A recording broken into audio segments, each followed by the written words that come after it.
1989 was what some might call a good year for movies. The top grossing flicks could read like anyone's favorite 80s movie list. Batman, Lethal Weapon 2, Rain Man, Ghostbusters 2. You could even include Tango and Cash on my list. But only one 1989 release brought back the iconic bullwhip and fedora. Indiana Jones returned to the big screen in a blockbuster adventure full of humor, heart, and amazing stunts. Set in 1938, our hero sets out to rescue his father, a medievalist who has vanished while searching for the Holy Grail. Following the clues in Henry Sr.'s cherished notebook, Indy travels to Europe, reuniting with old allies while fighting off new Nazi foes. So dust off your fedora, crack the bullwhip, and take a leap of faith with Gerry D, Nicholas Pepin, Chad Sheppard, and I as we discuss Indiana Jones and the Last Crusade on this episode of the 80s Flick Flashback Podcast.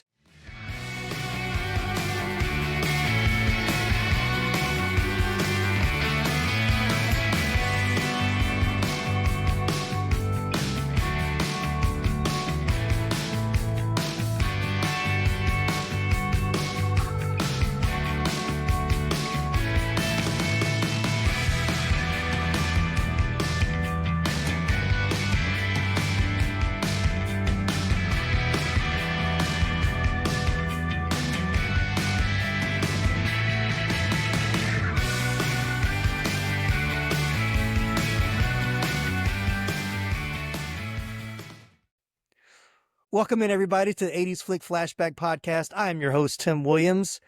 It's time to choose wisely, and I've chosen three of my favorite co-hosts to join us for a quest to discuss one of the greatest adventures of all time. First up, he's a man who has studied the history of 80s cinema with more passion than Indy's father studied the Grail Diary. He knows that X never, ever marks the spot when it comes to bad movie takes. It's the wise and knowledgeable host of Totally Rad Christmas. It's Gerry D. How you doing, Gerry? Well, I think I've been pretty good so far. That's terrible. That was a terrible Connery. I'm good. How are you? That's all right. That was all right. Next, joining our fellowship is a podcaster who can navigate the booby traps of bad movie tropes and inconsistencies without misplacing a single step. Please welcome from Pop Culture Roulette, Mr. Nicholas Pepin. How you doing, Nicholas? It's all right, but sometimes X does mark the spot. It does. And finally, completing our team, this man is the Sala of many podcasting adventures, always ready to jump into action, even if it means dealing with a few rats in the catacombs. It's local DJ and 80s flick enthusiast, Chad Sheppard. How you doing, Chad? You were named after the dog? We named the dog Sala, Indiana. So. Yeah. I was trying to do Sala. That was there you go. A bad impression of Sala. It works. Yeah. So I am thrilled to crusade into this. One of my all-time favorite movies. Okay, cool. So good. I mess up that joke. Oh, well. That's all right. It's going to be We're going to mess up guys. plenty of times. I'm sure. Yeah. It's going to be fun. It's going to be fun. Yes. So thanks everybody for listening. We're so glad that you're here as we talk about which I will probably say is my favorite of the Indiana Jones. I know that's probably a hot topic. There's a lot of debate whether which one is better, Raiders or Last Crusade. I think Last Crusade just barely edges it out for me, but you're not taking Kingdom of the Crystal Skull? Definitely not. There's only three. There's only three indie movies. There's only three that matter. The last one, what was it? The Dial of Destiny. It wasn't terrible, but I liked it when I saw it in the theater, and then when I tried to watch it again, I got so bored, I had to turn it off. Yeah, it's more boring than anything else, which is worse. Yeah. I didn't like the actress. I did not like her. Yeah. She was not appealing to me. No. Sometimes the cast can hurt you. Yeah. All right. Well, let's jump right in. We got lots to talk about, and I got a lot of people to ask their opinions. So it's a full episode with three co-hosts. So here we go. We will start with Gerry, since he introduced first. When did you see Indiana Jones and the Last Crusade for the first time? I saw it in the theater in 1989. Yes, you did. It was awesome. I remember because the mall, it was La Plaza Mall. It used to have a movie theater, and then somewhere in like the early 90s, they got rid of it. And, they built more stores or whatever. But I remember we went to the mall to see this movie. And I remember there was posters for Back to the Future, like 2 or 3. I think it might have been 3. 3 was like coming. coming Yeah, out next. 2 was out, So or yeah. so there was like standees for 2 and then like a poster for like 3 coming soon. Oh, wow. And I remember being very excited. It was like, this is awesome. And seeing it in the theater, and I loved it, man. This was great. It didn't have anyone ripping out people's hearts. It felt like Raiders. It was just really cool. And then knowing that like James Bond was Indiana Jones's dad, I mean, Yeah, yes, yeah. please. So yeah, I saw this back in the theater in 1989. Very cool. What about you, Nicholas? Somehow I did not see this one until a rental. Okay. Now, like you pointed out with the 89 was a packed year in the theater. Yes. Yeah, And Yes. I know that a lot of the movies you talked about I did see. So it must have been just a decision on my parents' part to be like, no, we've already seen too many. I don't know, but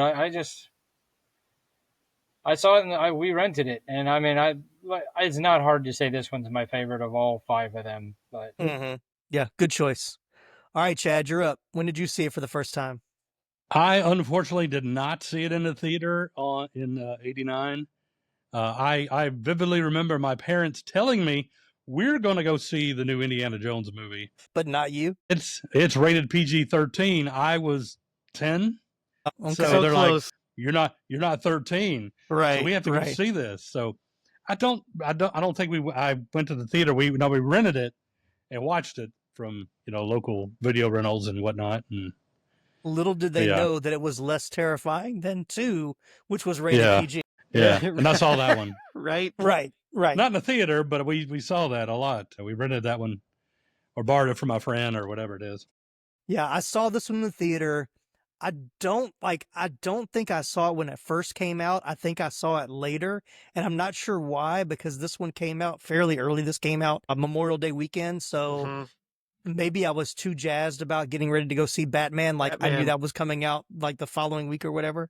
Yeah. But I do remember seeing in the theater, and just from the opening sequence was like I was locked in from the opening. Like it had me from the get-go. So, but yeah, I've seen it so many times. So when was the last time you watched it before rewatching it for the podcast? We'll go the opposite order this time. So Chad, you can go first. It was a few months ago we did Indiana Jones. It was right before the Dial of Destiny came out. We skipped, of course, the Crystal Skull, but we watched all 3 of the original movies in preparation for Dial of Destiny, which, like we talked about, it was not the best. Right. And then we watched it a couple weeks ago as well. Okay. So yeah. Gotcha. Yeah, I used to watch it. Like it's probably my 3rd favorite movie of all time. Legit. Back to the Future being number 1. We already know. Of course. Yeah. Dude. Of course. All right, Nicholas, what about you? How long has it been? it's been a few years, but I mean, it's one of those, like, I've seen it more than once, like it is, every so often I'll pull, like, I think when we did Temple of Doom a couple years ago, Yeah. like I probably watched it then, because I was like, I already watched that one, I might as well finish it off. But Lego Indiana Jones, I've played through the movie a lot of times. On the Lego. Oh, that sounds like fun. The Lego video game version of it, but yeah. Gotcha. What about you, Gerry? So I saw this movie about a month ago. I usually watch this one about once every 1 to 2 years. So yeah, I saw it again about a month ago, and it was great. My son came and watched it with me, and yeah, good times. He was a little scared of when the guy gets his head cut off. Spoiler alert if you haven't seen it. When with the big blade, he got a little nervous there, and then when the guy disintegrates as well. But other than that, yeah, it was about a month ago. Well, at least that's toward the end, right? Yeah, exactly. Yeah, he caught most of it and was you'd be pretty much jazzed. hatting. So. Yeah, it's been a couple, since I've watched it from beginning to end, it's probably been a good couple of years. I would say, yes, I did rewatch them before seeing Dial of Destiny, now that I think about it.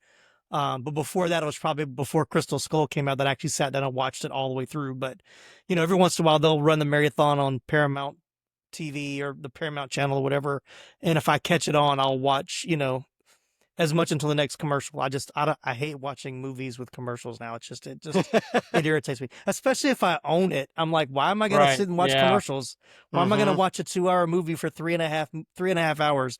Well, with the commercials, like it totally takes you out of the experience, and I get real bored. So, all right, well, let's jump into story origin and pre-production. I had to kind of, how should I say, paraphrase a lot of this because there was a lot. I did not realize how many different story revisions this movie had. There were some very different ideas and what it evolved into. So here we go. The path to Indiana Jones' third adventure was as winding and treacherous as any ancient temple. Following the mixed reactions to Temple of Doom, director Steven Spielberg and creator George Lucas knew they needed to recapture the spirit of Raiders of the Lost Ark. Their initial concepts, however, wandered far from the familiar desert landscapes.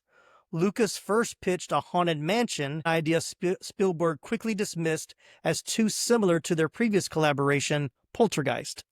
The journey then took a truly bizarre turn with a concept titled Indiana Jones and the Monkey King, which saw Indy battling a ghost in Scotland before venturing to Africa in search of the Fountain of Youth. Which, didn't they just do a Fountain of Youth movie on Apple Plus? Anyway. Yeah, it was not good.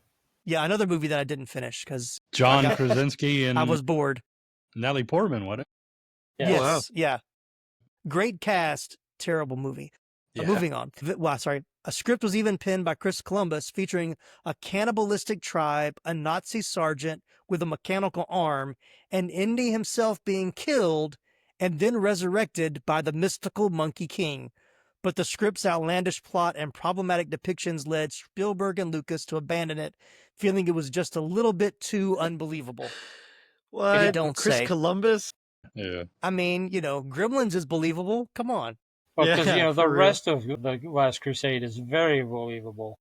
For sure. Yeah, we'll get into it. So feeling lost, Spielberg proposed a new direction, introducing Indiana's estranged father, Henry Jones Sr. Lucas was hesitant, wanting the mystical Holy Grail to be the focus, but Spielberg saw the potential for a powerful story. The search for the Grail could mirror Indy's search for his father's approval and a deeper connection. This breakthrough led to a series of new scripts. Early drafts saw Indy searching for his father in exotic locations, battling demons and a female Nazi leader, yet the story still hadn't found its heart. It was writer Jeffrey Boehm, who wrote Inner Space, who insisted that finding Henry shouldn't be the climax, but the midpoint of the movie. This shifted the focus from a simple quest for an artifact to a profound journey of reconciliation and understanding between father and son. With the father-son dynamic firmly in place, the final pieces of the puzzle began to fall, many inspired by the actors themselves. The legendary Sean Connery, cast as Henry Sr., infused the character with a comic charm that reshaped the script. The film's iconic prologue showing a young Indiana Jones was a nod to the creator's own lives, from Indy getting his chin scarred just as Harrison Ford had, to naming the hero after Lucas's beloved dog. Spielberg, a former Boy Scout, even gave young Indy his own scouting history. Through numerous rewrites, characters were refined, villains were swapped, and the treacherous Grail trials were expanded. What emerged from this long and winding creative process was not just another adventure, but a story with immense heart, a tale that proved the greatest treasure of all wasn't a cup, but the bond between a father and a son. And scene. That was almost a shed a tear there. That was nice. That'll be my next monologue for my next part. And Wrote There it you go. down so I wouldn't have to remember. Yeah, that was a great line. That's such a great line. You don't remember? I wrote it in my book so I wouldn't have to remember. Yeah, man. So much fun. So much fun. Yes. So there was, the Monkey King. I mean, that would have been so That's outrageous. trippy, I mean, man. Yeah. Yeah. I mean, but it was funny because reading some of the stuff, I'm like, the stuff that you abandoned, it seemed like you kind of brought back for Crystal Skull. Yeah. Like all the really weird kind of totally unbelievable stuff is like, Lucas is like, I'm going for it. Spielberg wouldn't do it last time. I'm going for it. So I don't know. It's kind of weird. I mean, at that point, like, might as well, I guess. Yeah. They knew we'd wait so long to see a sequel. We were going to come watch it anyway. It didn't matter if it was Exactly. good or Like, not. who cares? It's Yeah. true. Attempting to defend the Crystal Skull, but Right. like the Fred scene and some of the more unrealistic stuff, like this movie's got some pretty unrealistic stuff in it. Yeah. And I mean, Temple of Doom had some really unrealistic stuff in it. True. So it's not like the world of being like them like reading through all of the stuff yesterday after I was done watching the movie and them talking about trying to keep it grounded. You're like, did you though? Because I mean, relative. I guess it's grounded within that world, but I mean, there's still like some stuff that happens where you're just like, okay, I have to completely suspend my disbelief. How is this any different than Indy surviving a nuclear blast in a refrigerator? True. True. But see, they did that at the beginning of that movie. All the weird stuff happens at the end of this one. So it kind of helped a little bit, maybe. I don't know. All right, well, you guys want to jump into casting? Yeah. Let's keep this train rolling. So, of course, some of these we've talked about in the previous episodes. So, but we'll talk about Harrison Ford, of course, as Henry Indiana Jones Jr. Ford said he loved the idea of introducing Indiana's father because it allowed him to explore another side to Indiana's personality. And I also talked about, it wasn't in my notes, but Harrison Ford, a lot of the people that were involved in the first two felt like there wasn't enough character development that had happened in the previous movies, so they really wanted more character development in this one, which helped with the father and son stuff. Of course, River Phoenix played the younger Indiana Jones. Phoenix had portrayed the son of Ford's character in The Mosquito Coast in 1986. Ford recommended Phoenix for the part. He said that of the young actors working at the time, Phoenix looked the most like him when he was around that age. And then Phoenix said that while he was preparing for the role, he didn't really base his portrayal on Indiana Jones' character, but on Harrison Ford himself. So he observed Ford out of character before acting his part, which I thought was hilarious because he's got it down. I mean, from the beginning, you're like, I mean, he's got the mannerisms and like the cadence of his voice. Like he did a really good job of that. So he was very believable as a young Indiana Jones. So. And what I did not know is that he was offered the part in the TV series, but didn't want to return to television. So that's why it was recast. But man, I like that kind of continuity. I would have liked to have seen him as Indy, but I get it, Yeah.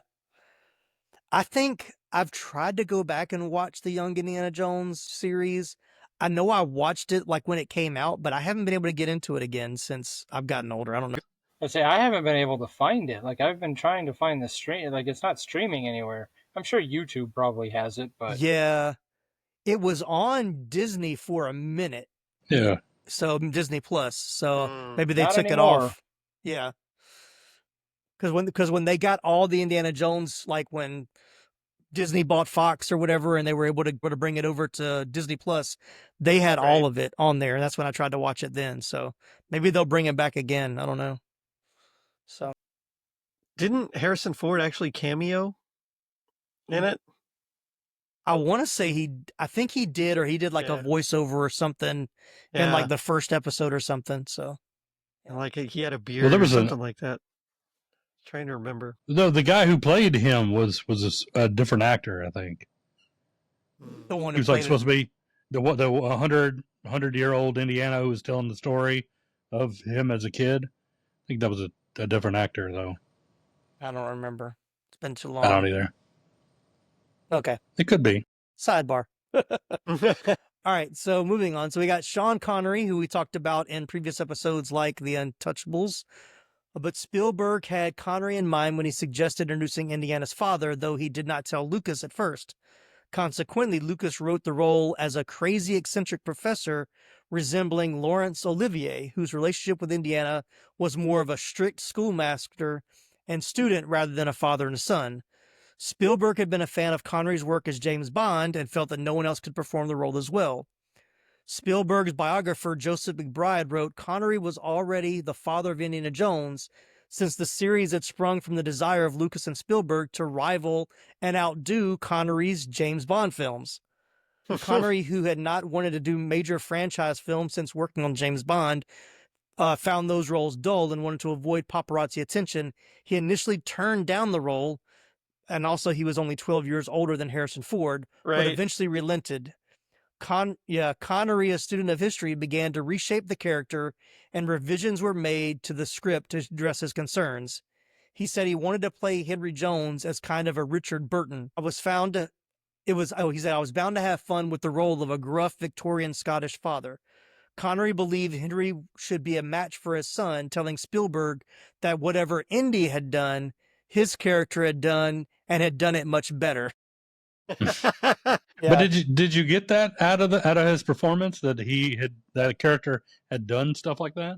Some of it, because he was an expert on like the Grail and ancient languages, and so in like that respect, for sure. Also in the Elsa respect, I suppose, as well. But well, she talks in her sleep. She talks in her sleep. That's right. But like some of the too. actiony stuff, not really. Although he does come up, I guess, with the solution to the plane, with the birds. But some of the other stuff, it felt like he was out of his depth, So. I don't know. Yeah. Speaking of that line, she talks in her sleep. That was improvised by Sean Connery. And they actually had to like do a different take because when he ad-libbed it, everyone busted out laughing. And Spielberg said, we're keeping that in. In the original script, he was supposed to find out that he had slept with her much later in the story, but it was too good. They were like, we're keeping that in. So they had to shoot it again with him doing the line. So I didn't trust her. Why did you? Yeah. Why did you? It's going to be all night. I'm sorry. That's all right. Right. That's okay. What could I say? We're two ships passing in the night or whatever it was. I just think it's funny. He slaps Indiana Jones for saying Jesus Christ as being blasphemous, but he's slept with a woman half his age out of wedlock. So, pick even more so, which I'm sure you'll get to when you get to her. I thought this was interesting. Harrison Ford and Sean Connery passed up 3 subsequent opportunities to work together again after this movie. Connery accepted the role of the Hunt for Red October in 1990, but Ford declined the role of Jack Ryan, which went to Alec Baldwin instead. Later, Ford took over the role in Patriot Games. Ford and Connery declined the role of Alan Grant and John Hammond, respectively, in Jurassic Park in 1993. Wow. And Connery declined to come back from retirement to reprise the role of Henry Jones Sr. in Indiana Jones and the Kingdom of the Crystal Skull in 2008, which was probably a good thing. After League of Extraordinary Gentlemen, I don't blame him. Poor guy. Yeah. I like that movie. I mean, it's one of those good bad movies. I understand. Yeah, I just feel like he's notorious for picking these terrible movies, right? Like he did James Bond, and then so he did James Bond, right? And then like what did he really do? He did like Zardoz and like Outland and like all this like random stuff until like this, and that kind of revitalized his career, this and then Red October and things like that. But it's just funny to me that he's like, no, I'm not going to do The Matrix. I'm not going to do Lord of the Rings, but I will do League of Extraordinary Gentlemen. No to Jurassic Park, but yes to League of Extraordinary Gentlemen. Yeah. And that was Spielberg, too. Yeah. Yeah. All right, so moving on. Denholm Elliott as Marcus Brody, one of my favorite characters. He returned after Spielberg sought to recapture the tone of Raiders of the Lost Ark. Of course, they also made him a little dumber in this movie than he was in the previous movies. That's right. Yeah, he did. But he's so funny. Yeah. And then, get the giggles in while you can. Allison Doody as Dr. Elsa Schneider. That is her last name, Doddy. We all turn into Beavis and Butthead when we hear the word Doody. While the character of Elsa is in her 30s during the film, Allison was 21 when she auditioned and one of the first actresses who met for the part. German actress Gudrun Landgrabe was invited for the casting of Elsa, but was rejected by Steven Spielberg for looking too much like Amy Irving, whom he was divorcing at the time. That's rough. Wow. That's rough. Yeah. You look like my soon-to-be ex-wife. Yeah. You're perfect for the part, but I can't hire you because I'm not going to look at someone who looks like my ex-wife for this. Wow. Yeah, so... There was also another actress that was like in the running, but I didn't remember her name and she didn't come up. She did stuff much later, but yeah, she didn't get it. But she was interesting. Like I thought she would have done more after this movie, but she really didn't. She was in a few other small things, but nothing big. Yeah. Then you got John Rhys Davies as Salah. Like Elliot, he was returned was also an attempt to recapture the spirit of Raiders of the Lost Ark. Julian Glover as Walter Donovan. Of course, if you're keen eye, you know he previously appeared as General Veers in Lucas's The Empire Strikes Back. Yeah. He originally auditioned for the role of Vogel. Glover, who is English, adopted an American accent for the film, but said was dissatisfied with the results. So he actually doesn't like his performance in this movie. But yeah, I like it. I He was thought great. he did great. it was. Yeah, I thought it was I good. was gonna say, Yeah. I honestly didn't even catch that the accent wasn't American. Yeah.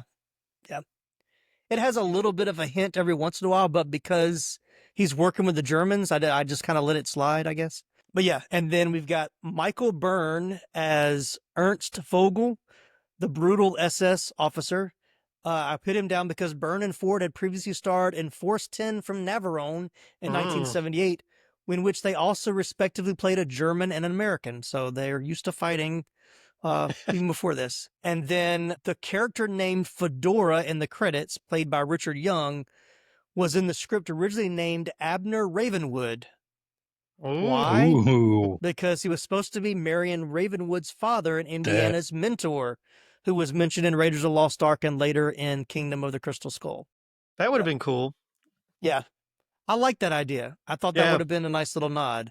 Yeah. And then Sir Laurence Olivier, widely considered to be the greatest British actor of the 20th century, was briefly considered to play the Grail Knight, but he was too ill to commit to the role and died shortly after the movie's release in 1989. I forgot to go back and look at it, but I'm almost 100% sure. And if I'm wrong, then our listeners or viewers can let me know. Send us an email, info@80sflickflashback.com. I think the same actor that played the Grail Knight is the same guy that plays the waiter in Scrooged. That says when Bill Murray's having a little breakdown, he thinks he sees the eyeball in the glass. You know which part we're talking about? In Scrooged? Yes. He thinks the other waiter catches on fire. Yeah. So I think it's because he's like, no, I think he's he talking says about a line like, are you he? That not guy? the way that's on fly. Yeah, the he, yeah. No, who is he? Or yeah, there's that guy. Am I right? Jerry's looking it up. It's not on his Wikipedia page. I mean, it could be on IMDb, but I don't see it. I meant to look it up and I forgot, but I don't think that's him, look though. similar. Like, it doesn't ring a bell. it was the voice that got me though. And then I was like, oh, he does kind of look like him just with they made him look older with the beard and stuff. But I was like, that voice, I was even going to say, whatever that line is, who is he or is it he? I can't think of the line. No, now. it's not. It's. Oh, no. Okay. Well, that's his Sorry. doppelganger. Way to burst my bubble, Jerry. But Well, everybody, it's Jerry's last appearance on the podcast. I'm just kidding. Never disagree with your host. Never. I'm just kidding. He did play Jacob Marley's ghost in a 1990 TV A Christmas Carol. That's what it was. I'm just kidding. And he also played Santa Claus in an episode of The Charmings. The Charmings. I remember that show. The Snow White, the sitcom. Yes. Yep. Yeah. Fiddlesticks. Mommy, Daddy said the F word. That's the only joke I remember from that show. It was like the very first episode. And I remember like, Fiddlesticks, she said the F word. And I just thought that was hilarious anyway. So moving on. All right. So anybody else from the cast that you want to mention? Or did I cover I think that's pretty much everybody. Those are all the important parts, right? Nobody I was going to add. So. All right. This one's going to be tough. Iconic scene. I hope you got one written down already. Let's start with Jerry. If someone says Indiana Jones and the Last Crusade, what's the first scene that comes to mind? He chose poorly. when Donovan picks the wrong grail and withers and ages and turns to dust and ash and skeletons. But technically he did not pick it. Well, that's true. Allison Duty, Elsa picked it, but yeah. Yeah, Duty. Sorry, but yeah, I mean, that's like he chose just the night looking up at Indy and just being like, he chose poorly. I mean, we've said that, like my family and I've said that for everything, like since then, like we say it all the time. So for sure, yeah, most iconic for sure. All right, Chad, what do you got? Iconic scene. Well, Jerry stole mine. I think that's Sorry. I think That's all of ours. yeah, I think that would put them in all of Well, ours. Just but, gosh, that whole ending where he's going through the three challenges, and but I guess my favorite would be just that little short when Indy and Sean Connery are in the blimp. And they're having a discussion, and he's like, about being a father, and he's like, I let you do whatever you wanted. Did I tell you to go to bed? Did I tell you to do all these things? No. Did I tell you to wash up? That was Do your homework? Yeah. Brush your teeth. Yeah. That was really good, and you saw him be like, he wasn't the action hero. That's what made this work, as you were talking about in the beginning, that this made it more human. Like he was having a conversation with his dad. Yeah. And and if if your dad was the same situation, you would have a similar conversation with your dad like this. So so yeah, I like that one a lot. And the beach, the umbrella. The umbrella. I do that all the time. If I have an umbrella and I'm on the beach, I'm chasing birds. That's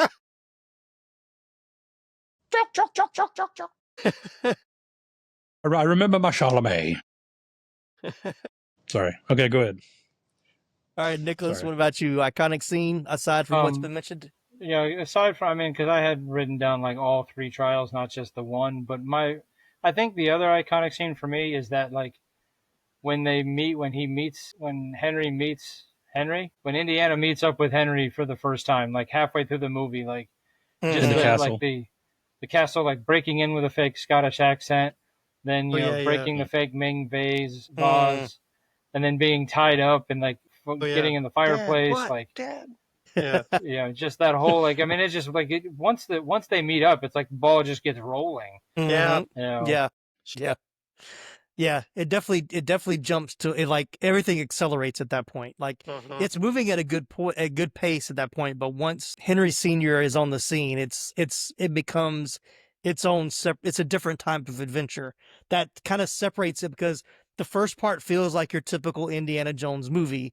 And then when he comes in, he kind of like flips a script where it's like this banter and the comedy and stuff. So, and the heart with him, you can tell he really wants to impress his dad. Like when he's doing all the stuff in the motorcycle chase, and he's like looking at his dad, like, and Henry Sr.'s giving him no kind of like his just deadpan face. And it's like, what can I do to like, impress you? So yeah, for me, iconic, of course, you chose poorly or you chose wisely. We've said it a million times.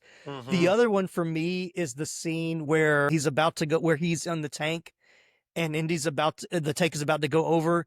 And for the first time, his hat blows off, even though it was stuck to his head while it was being pressed up against the tank rotors or whatever. So, but yeah, just, I remember that the first time, like, oh my gosh, his hat fell off. It finally happened. No. Didn't they staple it to his head or something? No, I had that in my notes there. Like he was having a hard time keeping it on during some of those scenes. They had tried different types of glue and tape. And there's a shot of him like jokingly using a staple gun, like trying to staple it on, but it wasn't real. Yeah. So urban myth, but gotcha. All right. So now the really hard part, favorite scenes, which I know we have many. All right. Yeah, I'm sure. Go ahead, Jerry. We all have the same. Yeah. I got to say this. When X marks the spot and he grabs a stanchion and tries to break it. And the librarian is stamping the books at the same time, and the sound just like perfectly coincide. It's amazing. Yeah. The librarian looks like Albert Einstein. It's okay. There's plenty to choose from. Yeah. Yes. All right. Who else? I got one of my favorite scenes is they're on the blimp. It's not the conversation that Chad spoke of, but the guy's coming up and looking for tickets. Yes. And him and Harrison Ford get in a fight, and they start, and then he like punches him and like shoves him out the window, and he turns around and goes, "He didn't have a ticket," and everybody whips out their ticket. Yeah. That's a great one. Yep. I really enjoy all the action scenes, like the boat scene. The boat chase scene is probably one of my favorites. The motorcycle chase scene, the tank scene, to me feels a little overdone.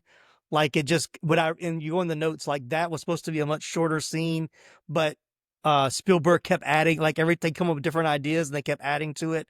So it goes a little long for me. And it's also kind of similar because there's also a tank scene in the first in Raiders of the Lost Ark too. So it kind of, I kind of get those two mixed up sometimes, but I love the motorcycle scene. I love the boat scene.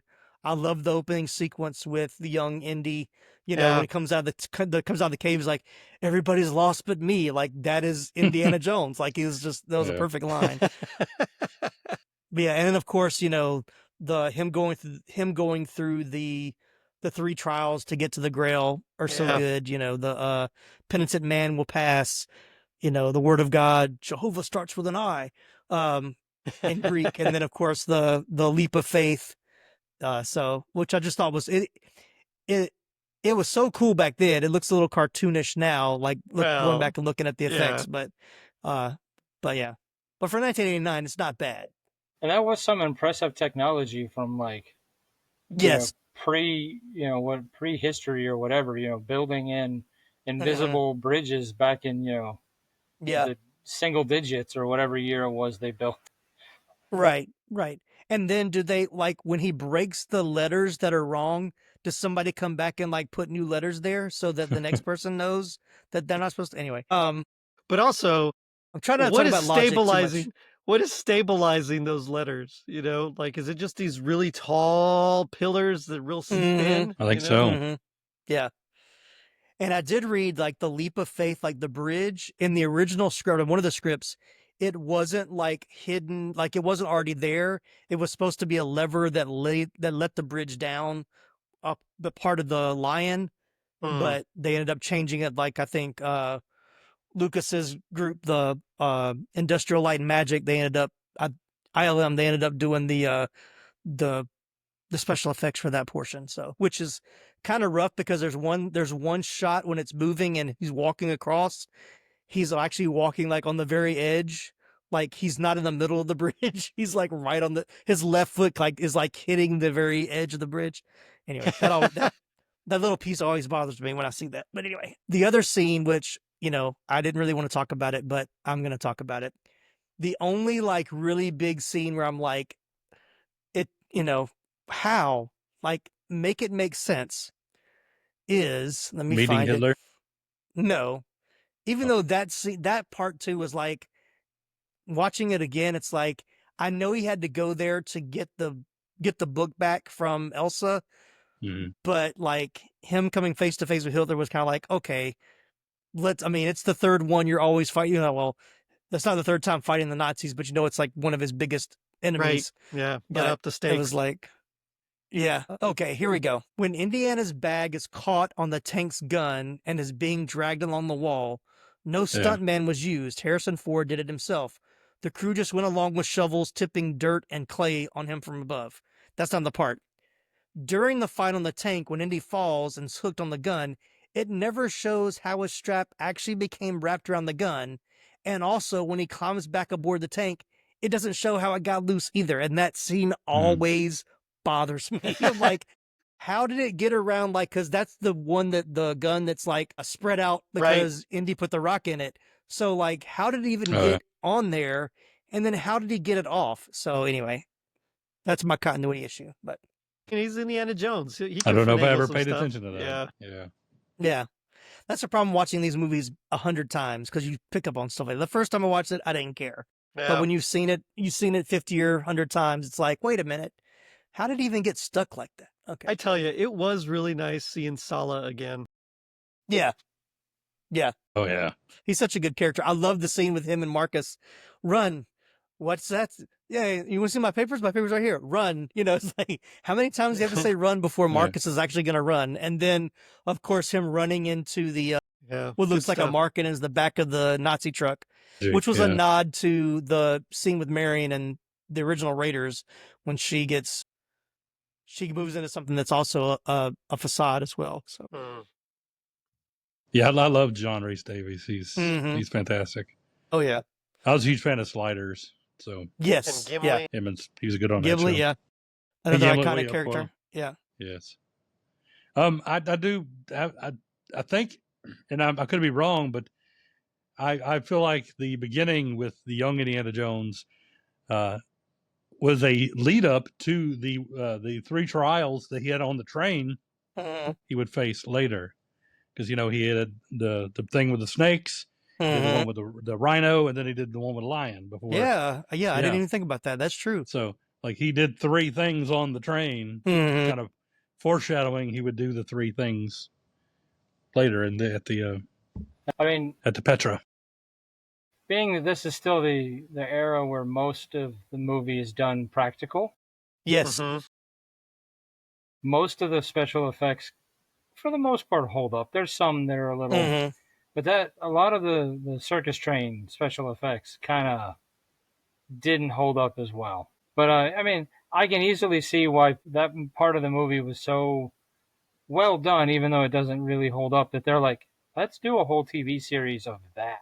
Yeah. You know, even though we had to go with Sean Patrick Flannery over River Phoenix, but I mean, you know, like we said earlier, like, you know, I don't know how well that series holds up, but I definitely get like watching that going, we need to do more of that. Yeah. I do remember I liked his versions better, the ones with the little kids. The little kids. The little kid one, there was like 2 of them.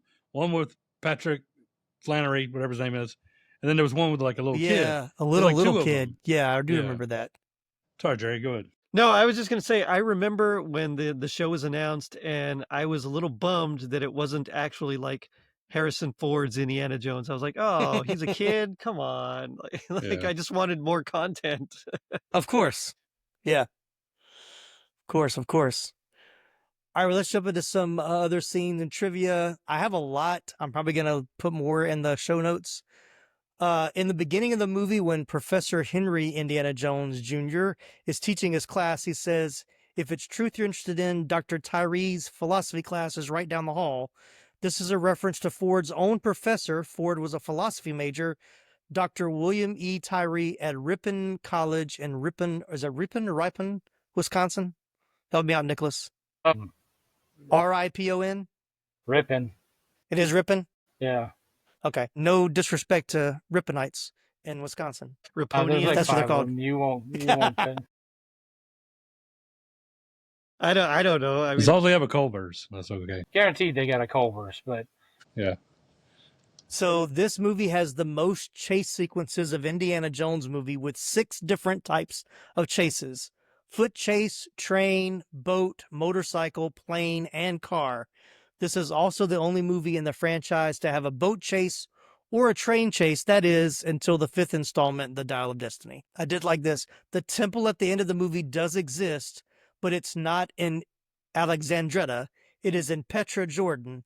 However, there is no inside to it. The doorway seen on screen is huge. 8 or 9 people shoulder to shoulder can easily walk through it, but it only leads to a huge empty square room carved from the top down over 2 stories high.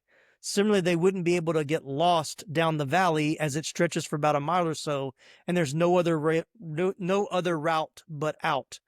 Steven Spielberg and his crew were guests at the royal palace of King Hussein and Queen Noor during their shoot in Jordan, and Spielberg was even brought to the temple by Queen Noor and her children. wow. I found this to be very interesting. There is actually a reason for having 2 separate blades for decapitating Grail seekers at the climax. The first one would behead someone who didn't kneel, while the second would behead someone who pressed his head to the ground. A Christian would kneel, while a Muslim would press his head to the ground. This ensured that only a Christian could make it to the Grail and not a Muslim. I was like, that was interesting. I never would have thought of that. Yeah, I always wondered what that second one was for. Yeah. And until I read it, I was like, wow, I never would have thought that. But like, they thought that out, and I was like, wow, that's kind of actually impressive. Like, yeah, they put some real time and effort into their research. But then he did like a flip over it too, right? When he the did. other He totally came did. out. Yeah, yeah. It's like, Harrison, you didn't have to do that. Right. And Yeah. somebody, I mean, am I the only one? The blades were cartoons, right? Like, they did look like cartoon blades. Yeah. Something was off with them. Yeah, for sure. It's like, when I watch it now, I'm like, how did this become Roger Rabbit all of a sudden? Anyway. It's Wile E. Spiderwebs, Coyote. too, They're to kind the of block the Acme view. Blade Company. Speaking about practical effects, the shot of Donovan's death was created over 3 months by morphing together 3 puppets of Donovan in separate stages of decay, a technique that ILM mastered on Willow in 1988. A 4th puppet was used for the decaying clothes because the puppet's torso mechanics had been exposed. Complications arose when Allison Duty's double had not been filmed for the scene's latter 2 elements, so the background and hair from the first shot had to be used throughout, with the other faces mapped over it. Donovan's skeleton was hung on wires like a marionette. It required several takes to film it crashing against the wall because not all the pieces released upon impact. So that, 45-second scene, maybe a minute and a half scene took 3 months to put together. And I do like this because I always thought this was a cool thing. Baking soda was applied to Sean Connery to create Henry's bullet wound. Vinegar was applied to create the foaming effect as the water from the Grail washes over it. I always thought that was a cool effect for the little bubbles and stuff. So that's baking soda and vinegar. So next time you want to freak out your parents or, freak out, maybe, or freak out, have friends come over at Halloween. I've been shot. Pour some water on me, and it's vinegar, and watch it go. Anyway. And this will be my last little trivia thing. I just thought this was cool. Cool way to bring. I did not realize this until I read this. Indiana's father is sketching in his Grail diary and asks, "May he who illuminated this illuminate me." At the end of the movie, Indiana asks him, "What did you find, Dad?" And his father replies, "Illumination." And I never put those 2 lines together from the beginning and the end. So I just thought that was a cool, very cool line to end on. All right, box office. The film was released in the United States and Canada on Wednesday, May 24th, 1989, earning a record $37 million over the 4-day Memorial Day weekend. And of course, owning the #1 spot at the box office. There were no other new releases that weekend. And why would you? You're going up against Indiana Jones. That's just like suicide there. Yeah. But it came out before, like the other big ones for that year had not come out yet. So Batman hadn't come out yet. Lethal Weapon 2 hadn't come out. Ghostbusters 2 hadn't come out. So I think Rain Man was already out. And I can't remember who else was.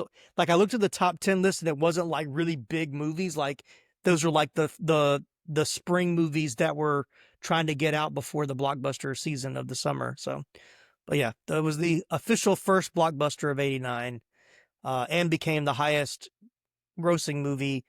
I think Batman won in the US, but for international, Indiana Jones Last Crusade beat out Batman. So, which makes sense. It's a more international movie. There's, exotic locales. I mean, all over. You go to Venice, there's German or Austria, all sorts of other. So it makes sense. All right, it's time to take a look at how well this 80s flick holds up today. The all-new rewatchability and nostalgia meter is our way of measuring how enjoyable a movie is for repeat viewings, along with the waves of nostalgia it brings. Here's how it works. It's a 1 to 10 scale. Any number between 1 and 10 will do. Here are a few parameters to help you decide. At the bottom of the meter is a number 1, which means I saw it once and that was all I could handle. Right in the middle at a 5 is a good rewatch every couple of years, and the highly coveted top of the meter at 10 is highly rewatchable and full of nostalgia. So let's start with Gerry. Where does Indiana Jones and Last Crusade rank for you on the nostalgia rewatchability meter? Definitely huge. So I can't quite decide between a 9 or a 10. I love this movie. I watch it, like I said, at least once every 1 year or 2 years for sure, but sometimes once a year. So it's somewhere around 9 or 10. I'll say 9.5. Just okay. Yeah, just because I can't decide. So I'll split the difference. Yeah, I like that. What about you, Nicholas? I'm going to give it a good solid 8. Okay. I mean, it's really good. I really enjoy it. I mean, I enjoy Indiana Jones as a whole, but like, I don't, it's just, I've got so many other movies I watch and then I want to watch new stuff. Like, I mean, so I will watch it, more often than other movies. So, a good solid 8.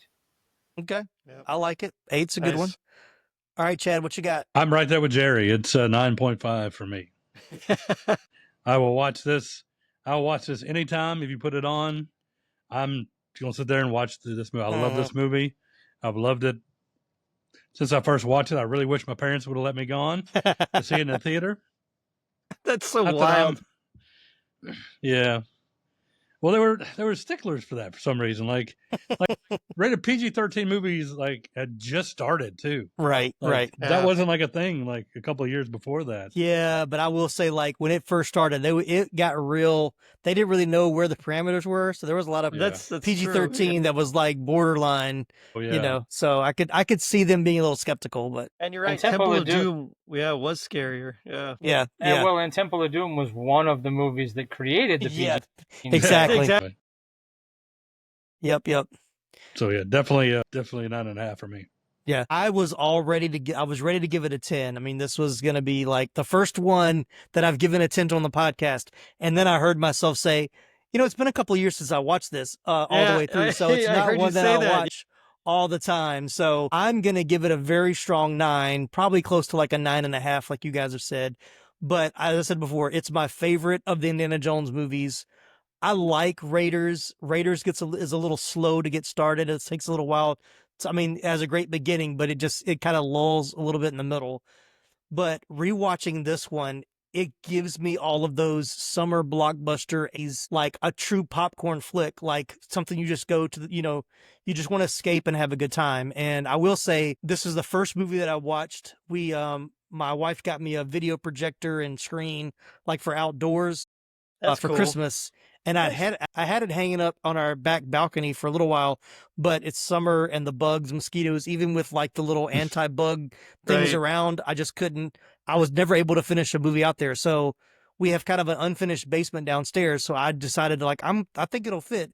So I put the screen on the wall. I set up everything. We had an old couch. So my man cave is becoming a reality. And this was the first movie I watched from beginning to end on my big screen. And it was kind of like, hey, this is almost like going to the theater. This is kind of nice. Yeah. So it was it was fun to watch like on a really big screen. Again, it's that type of movie that you want to see on like the biggest screen possible for sure. So I'll go with 9. If you twist my arm, a 9.5, but I think everybody's pretty accurate there. So. I will say, of all the Indiana Jones movies, this is the one I have seen the most often. Yes. Same. I would agree with that. Same. Yeah. Like, you're right. Raiders is great, but this one just really gets into the characters more, especially, and it's because of that relationship between Indy and his dad. And so I think for me that because of that, like you said, it kind of just brings it up, just edges it out slightly. Mm-hmm. Yeah. But I do like how all the agree. films kind of start off with like this cold open, like from a previous adventure. You know, it's just, it's really interesting. It's like, I like that. It's consistent and it makes you like realize Indy gets around. This guy is just, he does a lot of stuff. Yeah. I mean, it was like they were pulling from like the old serials at the time, like making it like those. And you see that, especially, I like there are a couple of scenes in this one at the beginning with them where they were pulling the River Phoenix up out of the lion one or whatever, and like how they pull him out really fast. Like that reminds me of like an old kind of a like serial kind of old movie, kind of the way it was filmed. So, but yeah. All right. Well, thanks, Gerry D. Thanks, Nicholas. Thanks, Chad, for joining this episode. Gerry D, Totally Rad Christmas.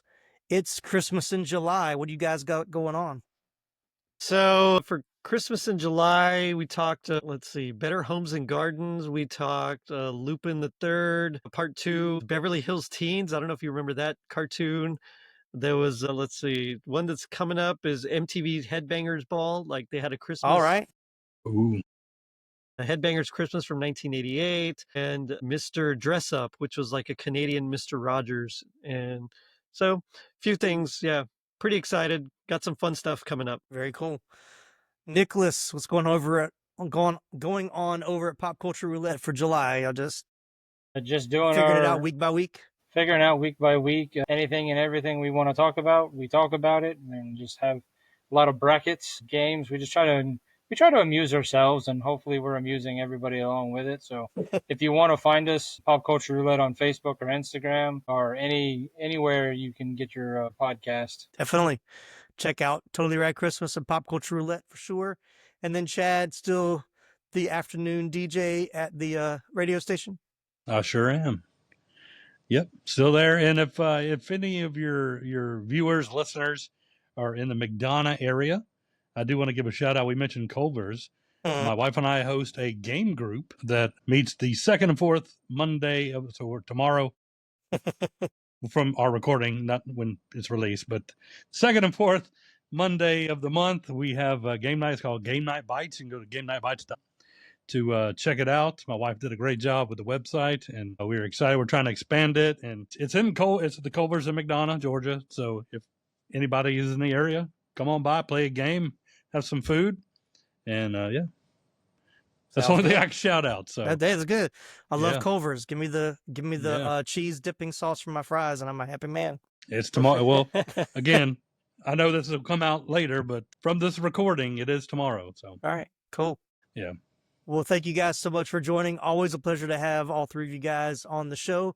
If you enjoyed this episode, or first of all, where does Indiana Jones Last Crusade rank for you on the nostalgia and rewatchability meter? You can send us an email at 80s Flick Flashback, info@80sflickflashback.com. Reach out to us on Instagram or Facebook, and you can also leave a message or write a note here on YouTube, as it's on here as well. I'm getting tired, I can tell. If you enjoyed this episode, please leave us a 5-star review on Apple Podcasts. Be sure to follow or subscribe so you never miss an episode. Jump online and visit the website 80sflickflashback.com and our TeePublic store for some awesome 80s Flick Flashback merch and original designs. We just launched a new collection of designs inspired by previous episodes like Caddyshack, UHF, and Weird Science. Thanks everybody for listening. Thanks guys for joining. I'm Tim Williams for the 80s Flick Flashback Podcast. Venice. You call this archaeology?